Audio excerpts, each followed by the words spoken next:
আসসালামু আলাইকুম ভিউয়ার্স। বাংলাদেশের সর্বশেষ আপডেট সংবাদে আপনাদের স্বাগত।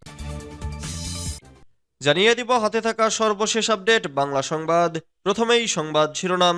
5 আগস্টের মতো রাস্তায় নামতে হবে বলেছেন মির্জা ফখরুল।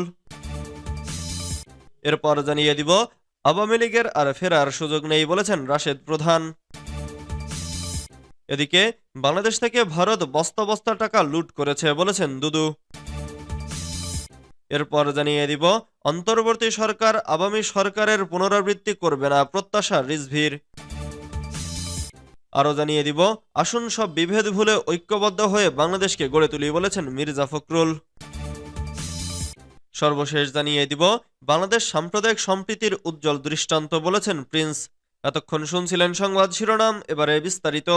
তবে অনুরোধ থাকবে ভিডিওটিতে একটি লাইক করবেন এবং কমেন্ট করে জানিয়ে দিবেন কোন জেলা থেকে আপনি আমাদের এই ভিডিওটি দেখছেন। 5 আগস্টের মতো রাস্তায় নামতে হবে বলেছেন মির্জা ফখরুল। ভোটাধিকার আদায়ে 5 আগস্টের মতো রাস্তায় নামার আহ্বান জানিয়েছেন বিএনপির মহাসচিব মির্জা ফখরুল ইসলাম আলমগীর। সোমবার 23 ডিসেম্বর ঠাকুরগাঁওয়ের শিবগঞ্জ ডিগ্রি কলেজ মাঠে এক জনসভায় একথা বলেন তিনি। মির্জা ফখরুল বলেন, নির্বাচনের মাধ্যমে জনগণের ক্ষমতা প্রতিষ্ঠা করতে চাই। দেশের জন্য প্রয়োজনে আরেকটা লড়াই হবে। ভোটের অধিকার আদায়ে 5 আগস্টের মতো আবারও ঐক্যবদ্ধ হয়ে রাস্তায় নামতে হবে। তিনি বলেন, 15 বছর ধরে বিএনপির ওপর হামলা মামলা ও নির্যাতন চালানো হয়েছে। বিএনপির ত্যাগ নির্যাতন এড়িয়ে যাওয়ার সুযোগ নেই। বিএনপি লড়াই করছে বলেই ছাত্ররা ফ্যাসিবাদী সরকারের পতন ঘটাতে পেরেছে। তিনি আরও বলেন, শেখ হাসিনা এখন ভারতে বসে ষড়যন্ত্র করছে।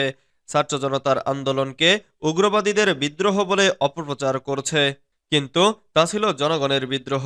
এ সময় দায়িত্বশীল ব্যক্তিদের উত্তেজনাপূর্ণ ও বিভ্রান্তিকর বক্তব্য দেওয়া থেকে বিরত থাকার আহ্বান জানান তিনি। আওয়ামী লীগের আর ফেরার সুযোগ নেই বলেছেন রাশেদ প্রধান। জাতীয় গণতান্ত্রিক পার্টির সহসভাপতি ও দলীয় মুখপাত্র রাশেদ প্রধান বলেছেন, গণহত্যাকারী ফ্যাসিস্ট শেখ হাসিনা এবং গণহত্যাকারীর দোসররা এখন ভারতে অবস্থান করছে। ভারত সরকার তাদের আশ্রয় প্রশ্রয় দিয়েছে। পতিত আওয়ামী লীগের এখন আর বাংলার জমিনে ফিরে আসার সুযোগ নেই, অপরাজনীতি করারও সুযোগ নেই। তাই আওয়ামী লীগের উচিত হিন্দুস্থানের এক খণ্ডে মুজিবল্যান্ড বানিয়ে বসবাস করা। সোমবার 23 ডিসেম্বর বিকেলে রাজধানীর পল্টনের শফিউল আলম প্রধান মিলনায়তনে এক যোগদান অনুষ্ঠানে তিনি কথা বলেন। রাশেদ প্রধান বলেন, শেখ পরিবারের রক্তে মিশে আছে দুর্নীতি। শেখ মুজিব থেকে শুরু করে হালের টিউলিপ সিদ্দিক একই দোষে দুষ্ট। কথাবার্তা পরিষ্কার, আওয়ামী ষড়যন্ত্রের দিন শেষ।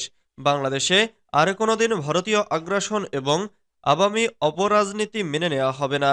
অন্তর্বর্তী সরকারের উদ্দেশ্যে তিনি বলেন, অবশেষে পিলখানা হত্যাকাণ্ডের তদন্তে কমিশন গঠন করা হয়েছে। দ্রুততম সময়ের মধ্যে শাপলা চত্বর এবং লগিবৈঠা গণহত্যার তদন্তেও কমিশন গঠন করুন।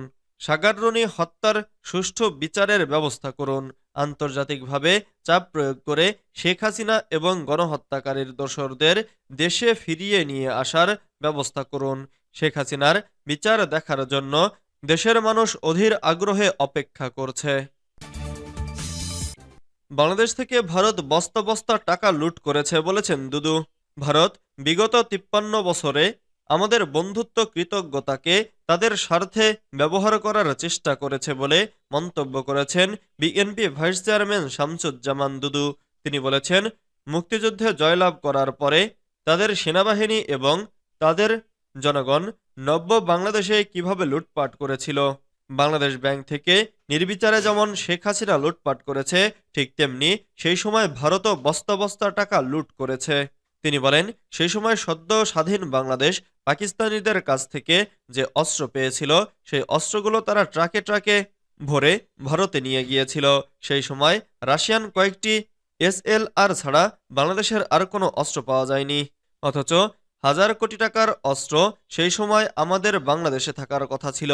সোমবার 23 ডিসেম্বর জাতীয় প্রেস ক্লাবের সামনে বাংলাদেশ সমবায় দল ঢাকা মহানগর দক্ষিণ আয়োজিত ভারতের আগ্রাসনে হাসিনার দেশজুড়ে অরাজকতার প্রতিবাদে এক বিক্ষোভ সমাবেশে তিনি এ মন্তব্য করেন। অন্তর্বর্তী সরকার আওয়ামী সরকারের পুনরাবৃত্তি করবে না, প্রত্যাশা রিজভির। বিএনপির সিনিয়র যুগ্ম মহাসচিব রুহুল কবির রিজভী বলেছেন, অন্তর্বর্তী সরকারের কাছে দেশবাসীর অনেক প্রত্যাশা। আমরা প্রত্যাশা করি এ সরকার আওয়ামী সরকারের পুনরাবৃত্তি করবে না। এ সরকার মানুষের কাছে আরও বেশি প্রসারিত হতো যদি দ্রুত একটি অবাধ ও সুষ্ঠু নির্বাচনের ব্যবস্থা করত। সরকারের কেউ কেউ বলছেন, এত তাড়া কিসের? সোমবার 23 ডিসেম্বর দুপুরে নয়াপল্টনে বিএনপির কেন্দ্রীয় কার্যালয়ের নিচতলায় জাতীয়তাবাদী মুক্তিযোদ্ধা দল আয়োজিত বিএনপি চেয়ারপারসন খালেদা জিয়ার সুস্থতা কামনায় দোয়া মাহফিলে প্রধান অতিথির বক্তব্যে তিনি এসব কথা বলেন। তিনি বলেন, আওয়ামী লীগ তো 15 বছর জনগণকে ভোটাধিকার থেকে বঞ্চিত রেখেছে, কেড়ে নিয়েছিল মানুষের অধিকার। শেখ হাসিনার আমলে নির্বাচনের দরকার ছিল না। কে এমপি হবেন, চেয়ারম্যান হবেন, সব নির্ধারণ করত হাসিনা। নমিনেশন পেলেই পাশ, আর পাশ করলেই করা যেত লুটপাট ও দখলবাজি।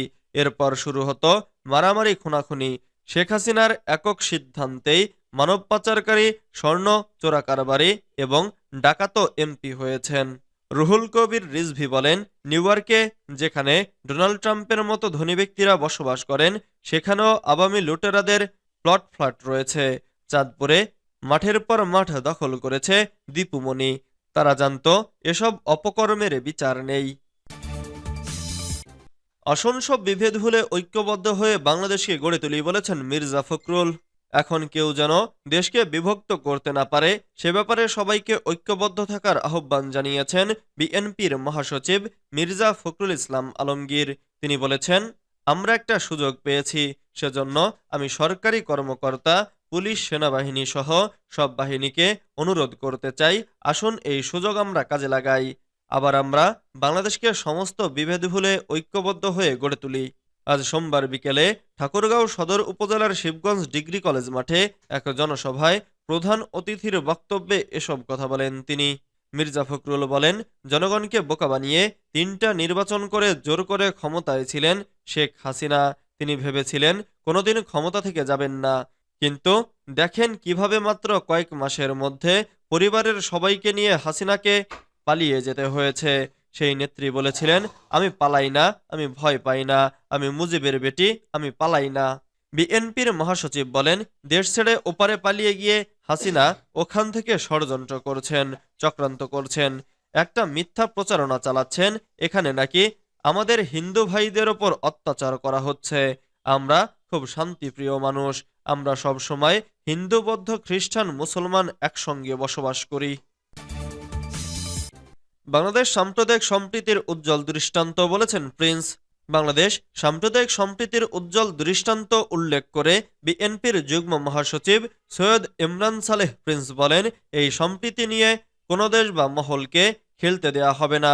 বড়দিনের উৎসবে কেউ ষড়যন্ত্র করতে আসলে তাদের সমুচিত জবাব দেয়া হবে। সোমবার 23 ডিসেম্বর খ্রিস্টান সম্প্রদায়ের ধর্মীয় উৎসব বড়দিন উদযাপনের প্রস্তুতি ও নিরাপত্তা নিয়ে এক আলোচনা সভায় তিনি এসব কথা বলেন। ময়মনসিংহের ধোবাউড়া ট্রাইবাল ওয়েলফেয়ার অ্যাসোসিয়েশন এবং মিশন ও গির্জা প্রধান এবং উপজেলা ইউনিয়ন বিএনপি ও অঙ্গ সহযোগী সংগঠনের নেতাদের সঙ্গে প্রিন্স পৃথক পৃথকভাবে মতবিনিময় করেন। বিকেলে তিনি ঘোষগাঁও ইউনিয়নের ভালুকাপাড়া সেন্ট তেরেজাস মিশনে বড়দিনের শুভেচ্ছা বিনিময় করেন। সৈয়দ ইমরান সালেহ প্রিন্স বলেন, সাম্প্রদায়িক সম্প্রীতি বিনষ্টে যে কোনো ষড়যন্ত্র সবাই ঐক্যবদ্ধ থেকে মোকাবেলা করা হবে। 5 আগস্টের পর দেশের স্থিতিশীলতা নষ্ট করতে স্বার্থান্বেষী মহল দেশ বিদেশ থেকে উস্কানিমূলক তৎপরতা চালাচ্ছে। তিনি বলেন, শহীদ জিয়ার বাংলাদেশি জাতীয়তাবাদ একটি অন্তর্ভুক্তিমূলক সার্বজনীন মতবাদ। বাংলাদেশি জাতীয়তাবাদে ধর্ম, বর্ণ, গোত্র নির্বিশেষে সবার সম অধিকারকে স্বীকৃতি দিয়েছেন শহীদ জিয়া।